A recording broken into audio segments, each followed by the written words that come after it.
ఈ రోజు రాష్ట్ర వ్యాప్తంగా భారత కమ్యూనిస్ట్ పార్టీ సిపిఐ ఆధ్వర్యంలో రైతులకి సకాలంలో ఇవ్వాల్సినటువంటి యూరియా ఎరువులు విత్తనాలు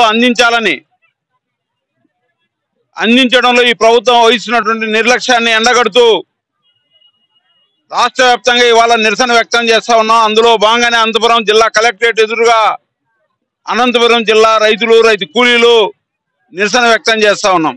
రాష్ట్ర ప్రభుత్వానికి ఒకటి చెప్తా ఉన్నాం, కూటమి ప్రభుత్వం అధికారంలోకి వచ్చి ఏడాది పాలన పూర్తయినటువంటి సందర్భంలో సంబరాలు చేసుకుంటా ఉన్నారు। మాకు ఎలాంటి అభ్యంతరం లేదు, కానీ రైతు కూలీల్ని ఆదుకోవడంలో విస్మరిస్తా ఉన్నారు, ప్రచారానికి ప్రాధాన్యత ఇస్తా ఉన్నారు, రైతుల సంక్షేమాన్ని మరి విస్మరిస్తా ఉన్నారు। దాన్ని మేము ప్రశ్నిస్తా ఉన్నాము, నిలదీస్తా ఉన్నాము। ఇప్పటికైనా సరే కూటమి ప్రభుత్వం ఆలోచన చేయాలి। రాష్ట్ర వ్యాప్తంగా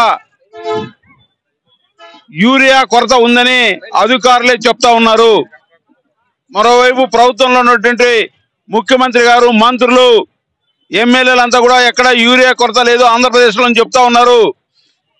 మీకున్నటువంటి సమాచారం మేరకు, మీ గుడ్డంగుల్లో ఉన్నటువంటి నిల్వల మేరకు మీరు అందించడంలో విఫలమయ్యారు।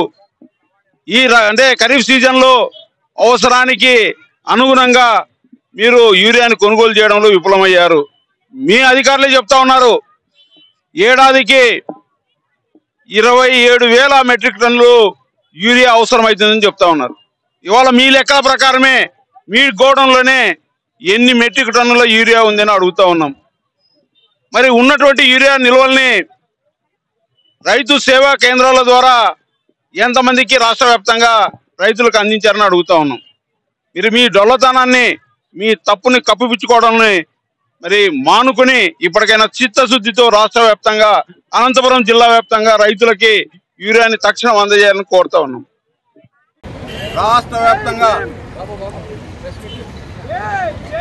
ఆందోళన చేస్తున్నటువంటి ఆందోళనకారులందరికీ ముఖ్యమంత్రి భరోసా ఇస్తా ఉన్నాడు। ఎందుకంటే మేము రాష్ట్రంలో ఉన్నటువంటి పేదలకి, వ్యవసాయ కూలీలకు అందరూ కూడా గ్రామీణ ప్రాంతాల్లో 3 సెంట్లు, పట్టణ ప్రాంతాల్లో 2 సెంట్లు స్థలం ఇస్తామని, మేము 3 సెంట్లు 2 సెంట్లు కదా దేవుడు ఎరుగు, ఉన్న స్థలాలని తెలుగుదేశం వాళ్ళు కబ్జా చేస్తూ ఉన్నారు। కబ్జా చేస్తూ ఉంటే అధికారులే నేరుగా రెవెన్యూ అధికారులే కబ్జా చేస్తుంటే చోద్యం చూస్తూ ఉన్నారు, వాళ్ళకు ఒత్తాసు పలుకుతూ ఉన్నారు। మరి అనంతపురం జిల్లా బుక్కరాయచంద్ర మండలంలో జంతలూరులో 276 సర్వే నెంబర్లో 1 లీటర్లు 4 లీటర్లు 5 ఎకరాల విలువైనటువంటి కోట్ల రూపాయలు విలువైనటువంటి భూమిని వాళ్ళ కబ్జా చేసే ప్రయత్నం చేస్తూ ఉన్నారు।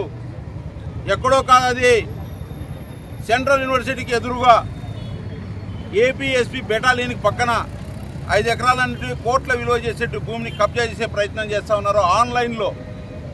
గతంలో దళితుల పేరుతో ఉన్నటువంటి భూమిని రికార్డులో తొలగించి ఒక విఆర్ఓ, కుమారస్వామిని విఆర్ఓ, గతంలో బుక్కరాయచంద్ర మండలంలో తహసీల్దార్ కార్యాలయంలో పనిచేసినట్టు విఆర్ఓ తన భార్య పేరుతో, అత్త పేరుతో ఎక్కించుకున్నా కూడా దాన్ని ఇంతవరకు తొలగించడం లేదు।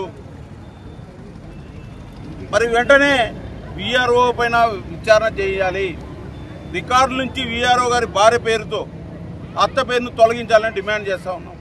ఎంఆర్ఓ గారికి చెప్తే ఎక్కడో చీమ కుట్టినట్టు కూడా లేదు। అందుకోసమే నేరుగా ఇవాళ సోమవారం రోజు అనంతపురం కలెక్టర్ గారికి గ్రీవెన్స్లో అర్జీ ఇవ్వాలని వచ్చాము। అదే సందర్భంలో సింగళమల ఎమ్మెల్యే గారికి కూడా విజ్ఞప్తి చేస్తూ ఉన్నాం, నీ నియోజకవర్గంలో ఇది రిజర్వ్ నియోజకవర్గం, ఇక్కడ ఉన్నటువంటి వాళ్ళ పేదవాళ్ళు, ముఖ్యంగా దళితులు, అక్కడ ఎదురుగానే ఇల్లు లేని పేదవాళ్ళు చాలామంది ఉన్నారు జంతులూరు గ్రామంలో, హరిజనవాడికి చెందినటువంటి వాళ్ళందరూ। ఓవైపునేమో కోట్ల విలువైనటువంటి భూమి పెద్దవాళ్ళంతా కూడా కబ్జా చేస్తూ ఉన్నారు, ఆ భూమికి ఎదురుకున్నటువంటి పేదవాళ్ళు ఇంటి స్థలాలు లేక మరి నివసిస్తూ ఉన్నారు। అందుకోసమే ఇప్పటికైనా సరే ఎమ్మెల్యే గారు చొరవ తీసుకోవాలి, కలెక్టర్ గారు స్పందించాలి, అక్రమంగా పేర్లు ఎక్కించుకున్న వాళ్ళు తొలగించాలి, అక్రమంగా పేర్లు ఎక్కించుకున్న వాళ్ళు క్రిమినల్ కేసులు నమోదు చేసి సస్పెండ్ చేయాలని కోరుతా ఉన్నాం। దాంతో అదే స్థలంలో మరి జంతలూరు గ్రామానికి చెందినటువంటి పేదవాళ్ళకి, దళితులకి ఇంటి స్థలాలు ఇచ్చి పక్కా ఇల్లు నిర్మించాలని డిమాండ్ చేస్తాం।